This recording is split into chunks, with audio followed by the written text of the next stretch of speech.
Hello दोस्तों, नमस्कार। स्वागत है आप सभी का। दोस्तों चलिए बिना किसी देरी के आप लोग वीडियो को पॉज करिए और एक बार इस सिटी मैनेजमेंट को बनाने की कोशिश करिए।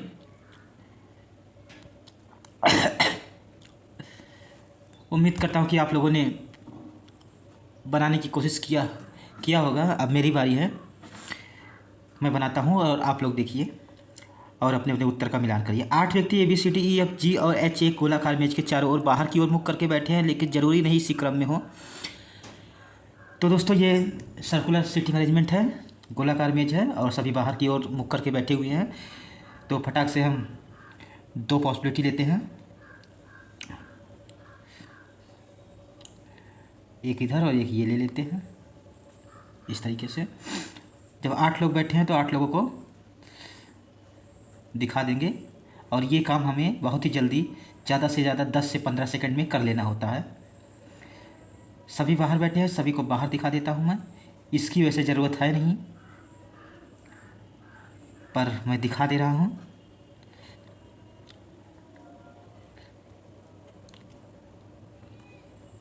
अब कंडीशन दोस्तों गला मेरा सही है नहीं, फिर भी मैं करवा रहा हूँ। जी ए के विपरीत बैठा है, जी ए और सी के बीच केवल एक व्यक्ति बैठा है। तो दोस्तों जी ए के विपरीत है, तो ए के विपरीत मतलब आमने सामने है, तो इसको ऐसे दिखा देते हैं। और ए और सी के बीच एक व्यक्ति बैठा है, तो एक बार बाएं और एक बार दाएं। ये हो गया। अगला देखते हैं। ई डी के बाएं से तीसरे स्थान पर बैठा है। ई जो है डी के बाएं से तीसरे स्थान बैठा है, इसको हमें नोट करना पड़ेगा। डी के बाएं से तीसरे स्थान पर मतलब बीच में 2 लोगों का गैप आएगा, मतलब बीच में 2 लोग बैठे हुए होंगे। डी ना तो जी और ना ही ए का निकटतम पड़ोसी है। अब यहाँ पर दोस्तों समझिए, डी जो है ए और जी का निकटतम पड़ोसी नहीं है, तो मतलब ए का निकटतम पड़ोसी कौन कौन होगा? एक ये। तो यहाँ पर तो डी नहीं आएगा। जी का निकटतम पड़ोसी कौन सा होगा? एक ये। यहाँ पर भी नहीं आएगा, तो डी के लिए एक ही जगह बची और डी को मैं यहाँ रखता हूँ। सेम इसमें भी ऐसे ही होगा, डी के लिए ये वाली जगह बचेगी, तो यहाँ पे रख देता हूँ। दोस्तों ये क्लर्क लेवल का क्वेश्चन है, RRB क्लर्क, IBPS क्लर्क, इस वजह से कंडीशन ऐसे मर्ज होती रहती है।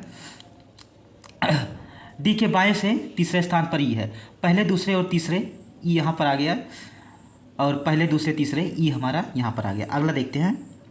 ई और बी के बीच बैठे व्यक्तियों की संख्या बी और एफ के बीच बैठे व्यक्तियों की संख्या के समान है, मतलब ई और बी के बीच जितने हैं बी और एफ के बीच उतने ही होंगे।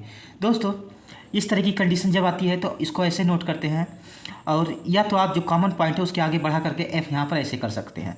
ये भी तरीका है, पर मेरी आदत इस तरीके से पड़ी हुई है और ये तरीका अच्छा भी है, तो आप लोग ऐसे नोट किया करिए।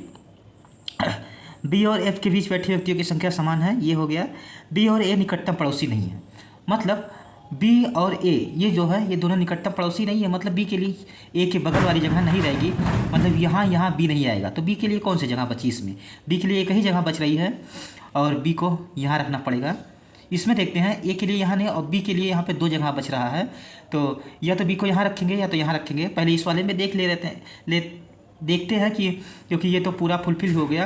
बी और ई के बीच कितने हैं? बी और ई के बीच देखिए दोस्तों 1 है, तो बी और एफ के बीच भी 1 ही होगा। एफ को यहाँ रख दे रहा हूँ। एक कोई बच गया है, एच और डी निकटतम पड़ोसी नहीं है, एच बच गया है, एच को मैं यहाँ रखता हूँ और एच और डी निकटतम पड़ोसी नहीं है। इस वजह से सारी कंडीशन हमारी इसमें देखिए फुलफिल हो गई और ये हमारा अरेंजमेंट तैयार हो गया। इसमें अगर हम कहीं भी बनाएंगे तो कुछ ना कुछ गड़बड़ हो जाएगा। देखते हैं क्या गलत होगा इसमें। अगर मैं बी को यहाँ रखता हूँ तो बी के सामने ई आ गया, तो मतलब बी के सामने एफ भी आना चाहिए, तो एक ही स्थान पर 2 लोग कहाँ आएंगे? एक म्यान में 2 तलवार कहाँ से आएगी? नहीं आ पाएगी। तो इस वजह से बी यहाँ नहीं होगा। बी को अगर मैं यहाँ रखता हूँ, अगर ये कैंसिल हुआ तो यहाँ रखूँगा, तो बी और ई के बीच 1 है, तो बी और एफ के बीच भी 1 कर देंगे और एच हमारा बचेगा, एच यहाँ आ जाएगा और एच जो है डी के साथ में आ जाएगा। इस वजह से ये वाला जो पॉसिबिलिटी होगा ये पॉसिबिलिटी गलत हो जाएगा। उम्मीद करता हूँ दोस्तों कि आप लोगों को समझ में आ गया होगा। समझ में आया हो तो वीडियो को लाइक करिए और चैनल पर नए हो तो चैनल को सब्सक्राइब करिए। धन्यवाद दोस्तों। मेरी तबीयत सही नहीं है, इस वजह से मैं बहुत ही एफिशिएंसी का क्वेश्चन नहीं करवा पा रहा हूँ, और इसमें यूट्यूब का एल्गोरिदम जो होता है इसको मेंटेन करना होता है टाइम, इस वजह से मैं इसको कर रहा हूँ। नहीं तो मेरा एग्ज़ाम भी है, इस वजह से नहीं करता, मैं आराम करता। पर नहीं दोस्तों, मैं कर रहा हूँ ताकि आप लोगों को दिक्कत ना हो। चलिए दोस्तों, उम्मीद करता हूँ कि आप लोगों को समझ में आ गया होगा। धन्यवाद, मिलूँगा अगली क्लास में।